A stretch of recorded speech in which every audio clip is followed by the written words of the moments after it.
Good day, ladies and gentlemen. Welcome back to our channel and welcome to another video where in today's one we're taking a look at Vinted website. I'll be explaining to you guys essentially how can you get your QR code for the item that you've already sold on Vinted. So let's jump right into it.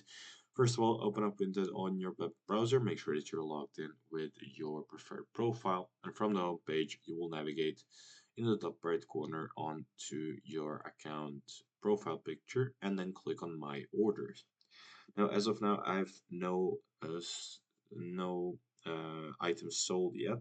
However, if you have an order that's been sold, you will be seeing it right here. You can click on all and see if it's been shipped out here. In order to get your QR code, you will click on the three dot icon on the right hand side.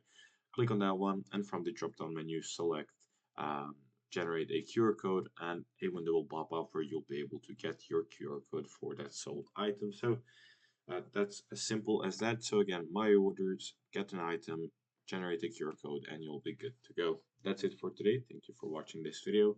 If you found it helpful, leave it a like, subscribe, and I'll see you guys in the next one. Goodbye.